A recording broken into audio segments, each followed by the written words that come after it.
Stock exchange में generally तो हम एक ही स्टॉक पर बात करते हैं, लेकिन अब चूंकि रिजल्ट्स का सीज़न है और रिजल्ट्स के सीज़न में भी इस तरह की बातें हैं कि एक ही दिन पर इतने सारे मेजर रिजल्ट्स आ जाते हैं कि उस एक दिन को ही कवर कर लें तो वो बहुत बड़ी बात होती है। मंडे के दिन जब मार्केट खुलेगा तो उस दिन बहुत सारे शेयर्स के रिजल्ट्स होंगे।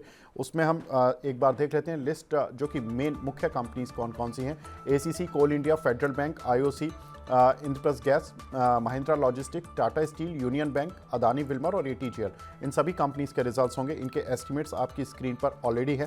मैं एक एक करके इन सभी शेयर्स पर बात करता हूं। एसीसी, अंशुल जी कैसा लग रहा है? क्योंकि सेल्स ग्रोथ 0.5% रहेगी और प्रॉफिट में डी ग्रोथ देखने के लिए मिलेगी 40.5% की। हालांकि इनके रिजल्ट्स में क्यू ऑन क्यू तो रिकवरी आएगी, क्योंकि सीमेंट कंपनियों का जो जुलाई सितंबर क्वार्टर होता है मानसून की वजह से वीक रहता है, तो क्यू ऑन क्यू हमें देखना नहीं चाहिए क्योंकि वो सीजनली वीक क्वार्टर रहता है, तो उसमें तो रिकवरी दिखेगी। लेकिन वाई ओ वाई हमें जरूर देखना चाहिए सीमेंट कंपनीज का, वहां पर डी ग्रोथ है। एसीसी कैसा लग रहा है सर ऑन चार्ट्स? सर देखिए, पिछले 3 क्वार्टर में रिजल्ट जिस हिसाब से आए हैं, स्टॉक ऑलरेडी 34-35% पिट चुका है अपने ऑल टाइम हाई से। जो ब्रेकआउट भी फेल हुआ था उसके भी टारगेट्स कंप्लीट हो चुके हैं, तो अब डीपली ओवरसोल्ड है। यहाँ से वैल्यू इन्वेस्टर्स अब बाइंग करना स्टार्ट करेंगे, तो मेरे को लग रहा है कि एक बार के लिए 2200-2210 तक के टारगेट आपको मिल सकते हैं। बट क्या इस ट्रेडिंग अपॉर्चुनिटी में प्ले करना चाहिए? मैं कहूंगा उन्हीं लोगों को प्ले करना चाहिए जो थोड़ा सा मोमेंटम प्ले करने के लिए आ रहे हैं। लेकिन अगर स्टॉक फंस गया 4-6 महीने के लिए तो दिक्कत नहीं होनी चाहिए। वो लोग जरूर ले सकते हैं 2200-2210 का, क्योंकि क्वालिटी स्टॉक है। अगर नहीं भी चला तो 4-6 महीने का समय लगा के चल जाएगा, तो उन लोगों के लिए ले सकते हैं। बट जो स्ट्रिक्टली मोमेंटम प्लेयर हैं उनके लिए फिलहाल कोई अपॉर्चुनिटी नहीं दिख रही है। बट ओवरऑल 2200 लग रहा है कि आना चाहिए। ठीक है। कोल इंडिया सर, इसके भी नतीजे होंगे प्रणीत सर, और यहाँ पर देखें तो जो एक्सपेक्टेशंस हैं प्रॉफिट गिरने की हैं 17.5%, और सेल्स तो फ्लैट रहेगा 1.6% का। लेकिन ये वाई ओ वाई एक्सपेक्टेशन है, क्यू ऑन क्यू बेसिस पर थोड़ा सा प्रॉफिट में ग्रोथ आ सकता है। 6290 करोड़ से बढ़कर प्रॉफिट करीब 8350 करोड़ रुपए रह सकता है on A Q on Q basis.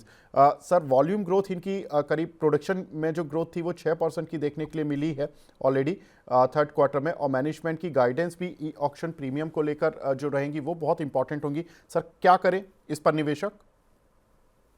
देखिए, अगर आप इसका वीकली चार्ट्स देखेंगे तो ऑलमोस्ट एक बेस बनाता हुआ यहाँ पे आपको स्टॉक दिख रहा है। ऑलरेडी ऊपर से स्टॉक की अगर बात करूँ तो ऑलमोस्ट 27-28% टूट चुका है, 26-27%। तो मुझे ऐसा लगता है ऑल्दो रिजल्ट्स का भी एक बार कमेंट्री का वेट करना चाहिए, बट स्टिल ये एक अच्छे लेवल से यहाँ पे थोड़े बहुत अगर डिसेंट भी रिजल्ट्स रहे और एस्टिमेट से या थोड़े से भी बेटर आए तो ये डेफिनेटली एक अच्छा एक्यूमुलेशन जोन बनता है। और यहाँ से अगर स्टॉक चलना शुरू होता है तो मुझे लगता है 425 से 430 के लेवल्स एक बार को देखने को मिल सकते हैं, अगर यहाँ पे थोड़ा भी रिजल्ट्स जो हैं एस्टिमेट्स के अकॉर्डिंग आ गए तो। ठीक है, तो रिजल्ट्स एस्टीमेट पर आते हैं तो थोड़ा सा एक्यूमुलेशन जोन यहाँ पर बनता है। फेडरल बैंक का इसके नतीजे रहेंगे, सेल्स यानी कि एनआई ग्रोथ इसकी करीब 15% की देखने के लिए मिल सकती है, लेकिन प्रॉफिट थोड़ा सबड्यूड रहेगा 2.2% का। अंशुल जी ऑन चार्ट्स कैसा लग रहा है? क्योंकि अब बैंकिंग से हमें पूरा एक सेंटीमेंट पता लग चुका है प्राइवेट बैंक्स में, खासतौर से एचडीएफसी आ चुका है, एक्सिस आईसीआईसीआई भी तब तक आ चुका होगा, और जो छोटे मझोले बैंक हैं आरबीएल बैंक टाइप के, उनके रिजल्ट्स ऑलरेडी आ चुके हैं। क्या लग रहा है सर? देखिए, मेरे को लगता नहीं है स्टॉक में बहुत ज्यादा कोई रिएक्शन आएगा। 1-2% हियर एंड देयर रिएक्शन देके स्टॉक ऐसे ही रह जाएगा। मेरे को बहुत इस समय कोई एक्सपेक्टेशन नहीं लग रही है, क्योंकि एक्सेप्शनल अच्छे रिजल्ट देने से रहे, एक्सेप्शनली खराब रिजल्ट भी देने से रहे। फ्लैटिश काइंड ऑफ रिजल्ट आना चाहिए, फ्लैटिश काइंड ऑफ मूव रहनी चाहिए। लेकिन चार्ट पे अगर आप देखेंगे तो एक बार के लिए ये 50 डे मूविंग एवरेज तक पुल बैक देने के लिए तैयार है काउंटर, जो कि 10 रुपए ऊपर समवेयर अराउंड 199 के आसपास है, 199-200 के आसपास, तो वहां तक खिंच सकता है स्टॉक। बट कोई ट्रेडिंग अपॉर्चुनिटी या इस 10 रुपए के लिए लॉन्ग करना चाहिए ऐसा कोई भी पैटर्न इस स्टॉक में फिलहाल नहीं बन रहा है, तो मेरे ख्याल से अवॉइड करके चलेंगे तो ज्यादा बेटर रहेगा। ठीक है। अगला काउंटर आईजीएल ले लेता हूं सर, क्योंकि आईओसी में अंशुल जी से डिस्कस करूंगा, क्योंकि आईओसी इसको काफ़ी क्लोजली ट्रैक करते हैं। आईजीएल सर, प्रणीत सर, इसमें सेल्स ग्रोथ तो डी ग्रोथ साइड पर ही है, करीब 1% का डी ग्रोथ देखने के लिए मिलेगा, और प्रॉफिट में करीब 49% की गिरावट देखने के लिए मिलेगी। कारण भी था क्योंकि गैस एलोकेशन सभी कंपनीज का कम हो गया था इस क्वार्टर में। कैसे देख रहे हैं सर, अगर एलोकेशन बढ़ेगा आने वाले क्वार्टर्स में तो कैसा चलेगा? क्या ये सही लेवल है एक्यूमुलेशन के लिए या अभी रुक जाएं? देखिए आईजीएल का अगर आप स्ट्रक्चरली देखें तो इस टाइम पे टेक्निकली इस टाइम पे थोड़ा सा वीक ही दिख रहा है। टेक्निकली ऐसा कुछ मुझे लगता नहीं है कि बहुत ज़्यादा इसमें स्ट्रेंथ दिख रही है। फंडामेंटली भी देखें तो स्टॉक मतलब न्यूट्रल टू पॉजिटिव बोलूंगा मैं। कि इवन एट दीज लेवल्स मैं ये नहीं बोलूंगा कि एकदम एंटर करके जंप कर लेना चाहिए। मुझे ऐसा लगता है कि I will still want to accumulate these stocks. The right accumulation zone would be about 375 to 380। अगर इन लेवल्स के अराउंड आपको स्टॉक एक बार को मिलता है तो यहाँ पे आप एक बार देख सकते हैं। But otherwise with stop loss, strict stop loss of about 367। अगर आपको ये वाला मिलता है तो शॉर्ट टर्म ट्रेडिंग अपॉर्चुनिटी तभी आपको करनी चाहिए। अदरवाइज इस टाइम पे अभी थोड़ा सा दूर रहे तो ज़्यादा बेटर है शॉर्ट टर्म के लिए। जी, आईओसी अंशुल जी, इसके भी रिजल्ट्स रहेंगे और आईओसी के रिजल्ट से पहले बीपीसीएल और एचपीसीएल ऑलरेडी रिजल्ट्स दे चुकी है। रिजल्ट्स में बीपीसीएल के 100% प्रॉफिट बढ़ने की उम्मीद थी, 93% आया। काउंटर कल गैप अप खुला लेकिन चल नहीं पाया। एचपीसीएल के साथ भी यही हाल हुआ, करीब 300% तक प्रॉफिट बढ़ता हुआ दिखाई दिया लेकिन गैप अप खुला, उसके बाद काउंटर ने स्ट्रेंथ नहीं दिखा पाया। सर, अब आईओसी के रिजल्ट से मैं उम्मीदें करूं या शेयर से, क्योंकि उम्मीदें रिजल्ट्स में तो इस तरह की हैं कि कंपनी का प्रॉफिट 47% डिक्लाइन होगा वाई ओ वाई, लेकिन लॉस टू प्रॉफिट होगा कंपनी का क्यू ऑन क्यू, तो बड़ा टर्न अराउंड होगा कंपनी का क्यू ऑन क्यू बेसिस पर आईओसी का। सेल्स में जरूर 23% की बढ़त वाई ओ वाई और क्यू ऑन क्यू करीब 40% की बढ़त देखने के लिए मिल सकती है। एबिटा फ्रंट भी काफ़ी अच्छा रहेगा, 172% का प्रॉफिट में जंप देखने के लिए मिल सकता है on Q on Q basis. लेकिन क्या लगता है, नतीजे अगर उम्मीद पर आ गए, उम्मीद से बेटर भी आ गए, क्या काउंटर चल पाएगा? देखिए इमीडिएटली तो चलता हुआ नहीं दिख रहा है, और स्टैंडर्ड डिस्क्लेमर दूं, लास्ट वीक में 127 128 की रेंज में हमने बहुत स्टॉक को एक्यूमुलेट करवाया है अपने क्लाइंट्स को। यहाँ से हमको डाउन साइड अब लिमिटेड लग रही है। लास्ट क्वार्टर में बैलेंस शीट भी इनने जो भी कचरा था सब साफ कर दिया है। क्रूड में भी 4 हफ्ते की रैली लेके वीकली स्विंग हाई $78 के पास फेलियर आया है, जिसका टारगेट समवेयर अराउंड $71 बन रहा है। तो क्रूड भी नीचे आते हुए दिख रहा है, रिजल्ट ठीक ठाक आते हैं तो थोड़े समय कंसोलिडेट करके ये अपवर्ड ट्रेजेक्टरी पकड़ लेगा, बट इमीडिएटली रिजल्ट की वजह से रिवर्सल आ जाएगा ऐसा नहीं लगता है। लेकिन नेगेटिव रिएक्शन भी नहीं दिख रहा है रिजल्ट की वजह से, तो कंसोलिडेशन बिल्ड होना स्टार्ट हुई है, ये कंटिन्यू रहेगी। रिजल्ट का बहुत ज्यादा कोई इफेक्ट नहीं आना चाहिए। जी, प्रणीत जी, महिंद्रा लॉजिस्टिक्स फटाफट पूछना चाहता हूँ क्योंकि समय अब थोड़ा सर कम हो गया। 13% की ग्रोथ है इस कंपनी के रिजल्ट्स में जो एक्सपेक्ट कर रही है स्ट्रीट की, सेल्स में आएगी और लॉस टू प्रॉफिट में कंपनी आती हुई दिखाई देगी। अगर इस तरह के रिजल्ट आते हैं कि टर्न अराउंड होंगे, क्या काउंटर चलेगा? सब काफ़ी पिटा हुआ शेयर है ये।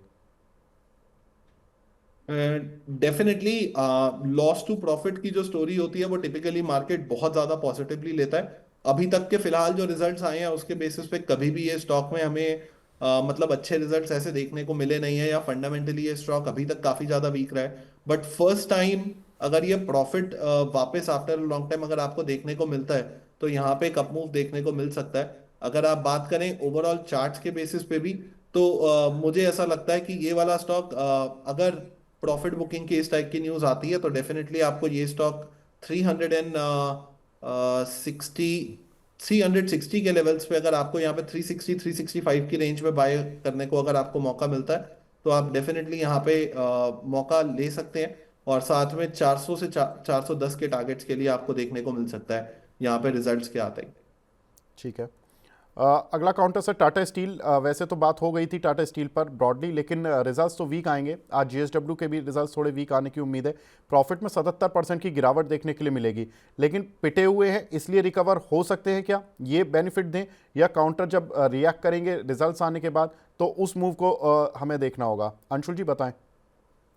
देखिए खराब एक्सपेक्टेशन की रिजल्ट में ऑलरेडी टाटा स्टील में बहुत पिटाई हो चुकी है, और मंथली चार्ट पे हम मेजर सपोर्ट रीटेस्ट कर रहे हैं। अब महीना खत्म होने में अभी भी 7 दिन बचे हुए हैं। ऑलमोस्ट हैमर बनता हुआ दिख रहा है, वीकली पे क्लियर हैमर है और रिवर्सल है, 131 का लेवल प्रोटेक्ट हो गया है। मेरे को यहाँ से बहुत ज्यादा पिटाई नहीं दिख रही। 130 125 की रेंज में एक्यूमुलेट करके छोड़िए।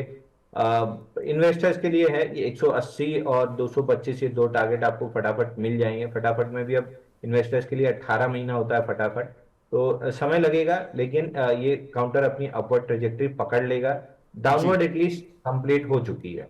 जी, यूनियन बैंक सर बिल्कुल फ्लैट रिजल्ट रहेंगे, 1% की भी ग्रोथ नहीं दिखेगी एनआईआई में और 1.25% की ग्रोथ, 1.5% की ग्रोथ प्रॉफिट में। प्रणीत जी कैसा लग रहा है यूनियन बैंक? देखिए अपने अच्छे वीकली सपोर्ट के अराउंड बैठा हुआ है स्टॉक। पिटाई हो चुकी है, डेली में भी अच्छे सपोर्ट पे है। अगर आप कंपनी के सेक्टर पी की बात करें तो ट्रेलिंग 12 मंथ्स का पी भी काफी ज्यादा कम है। तो आई थिंक अच्छी मतलब एक कंसोलिडेशन जोन ही है। स्पेशली अगर रेट कट्स का अनाउंसमेंट या उसकी तरफ थोड़ा भी हमारे को सुनने को मिलता है गवर्नमेंट के आरबीआई की तरफ से, अगर इसके अराउंड एक्सपेक्टेशंस थोड़ी भी ऐसी न्यूज आती हैं तो काउंटर इन कंसोलिडेशन के लेवल से एक आपको अपवर्ड ट्रेजेक्टरी की तरफ मूव होता हुआ दिखता है। इनफैक्ट अगर बैंक निफ्टी पे भी व्यू जी, पूछेंगे तो यहाँ से 1000 पॉइंट का मुझे लगता है मैक्सिमम यहाँ पे एक डाउनफॉल देखने को मिलता है, बट उससे ज्यादा नहीं। और उसके बाद यहाँ से काफी अच्छे रिस्क रिवॉर्ड रेशियोज मिल सकते हैं आपको कई सारे बैंकिंग स्टॉक्स में, बिल्कुल। इंक्लूडिंग तो यूनियन बैंकिंग बैंक। में पॉजिटिव व्यू है। अदानी विल्मर और एटीजीएल, अंशुल जी फटाफट से बता दीजिए ऑन चार्ट, क्योंकि इसके रिजल्ट एस्टीमेट नहीं है मेरे पास। अदानी विल्मर और एटीजीएल। जी, इनके रिजल्ट्स होंगे सर मंडे। देखिए, अदानी विल्मर तो मेरे को बहुत खराब लग रहा है। मैं बहुत समय से कहते आ रहा हूँ कि अदानी जी निकल रहे हैं तो आपको भी निकलना चाहिए। मे बी ये स्टॉक आईपीओ लो अपना 220 अगर टच करके तोड़ भी देता है तो मेरे को कोई सरप्राइज नहीं होगा। तो I am completely bearish on this stock. और वहीं अदानी टोटल गैस में थोड़ा सा रिकवरी और रिवर्सल अच्छा था, तो most likely counter positively react करना चाहिए। और नहीं भी करता, अगर नेगेटिवली रिएक्ट नहीं करता है तो स्ट्रक्चर ऐसा बन रहा है कि काउंटर में 828 रुपए तक की रैली आती हुई दिख रही है। रिजल्ट अगर नेगेटिवली रिएक्ट नहीं किया तो धीरे धीरे करके 828 रुपए आ जाएगा। चलिए, तो ये कुछ एक शेयर जिनके सोमवार को नतीजे हैं और इन पर क्या रणनीति होनी चाहिए, इस पर पूरी बात हो गई है। प्रणीत जी बहुत बहुत शुक्रिया हमसे जुड़ने के लिए। अंशुल जी आपका भी बहुत बहुत शुक्रिया सर हमसे जुड़ने के लिए, अपना प्रीशियस टाइम देने के लिए।